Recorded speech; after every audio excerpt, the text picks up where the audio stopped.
పిల్లల్ని పడుకోపెట్టడం పెద్ద ఛాలెంజ్. వాళ్ళని అంటే వాళ్ళని పక్కన పెట్టుకొని పడుకోవటమా? లేదంటే వాళ్ళకి హాస్పిటల్స్‌లో లాగా ఒక పక్కన వేరే చిన్న ఉయ్యాల టైపు బెడ్ లాంటిది పెట్టి పడుకోపెట్టటమా?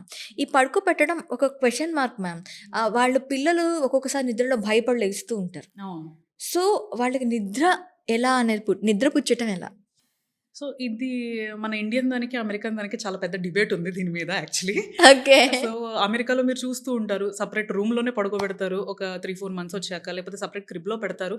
కొన్ని రీజన్స్ ఉన్నాయండి. వై దే డూ థట్ అనే దానికి కొన్ని సైంటిఫిక్ రీజన్స్ ఉన్నాయి. సో, ఏం ఎక్స్‌పెక్ట్ చేస్తారంటే ఫస్ట్ థింగ్ యెస్, మెలటోనిన్ అని ఒక హార్మోన్ ఉంటుంది. దేనివల్ల అయితే మనకు నిద్ర రాత్రైతే ఓకే. నిద్రపోయే టైము, పగలైతే వర్క్ చేసే టైము అని మనకు రెగ్యులేట్ చేయడానికి లోపల ఒక హార్మోన్ ఉంటుంది. ఓకే. ఆ హార్మోన్ న్యూ బోర్న్ పిల్లల్లో డెవలప్ అవ్వదు. అది డెవలప్ అవ్వడానికి 3-4 మంత్స్ అనేది టైం పడుతుంది.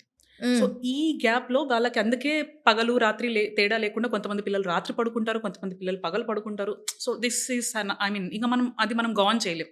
హ్మ్. అది వాళ్ళకి ఆ హార్మోన్ డెవలప్‌మెంట్ అయ్యాకే they can start regulating. But మీరనే స్లీపింగ్ గురించొస్తే, సో, దీన్ని స్లీపింగ్ అంటారు కలిసి పడుకోవడానికి.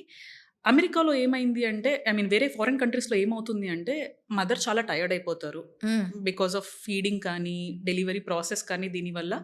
సో, కొన్ని సార్లు తెలియకుండా పడిపోవడము, బేబీస్ మీదకి రోల్ అవ్వడము ఇలాంటివైతే SIDS. Sudden infant death syndrome అని ఒక కండిషన్ ఉంది. ఓకే. ఇలాంటివయ్యే ఛాన్సెస్ ఎక్కువుంటాయి అని చెప్పేసి, వాళ్ళు పక్కన బెడ్‌లో, క్రిబ్‌లో పెట్టుకోండి. Whenever it is required you can take అంటారు.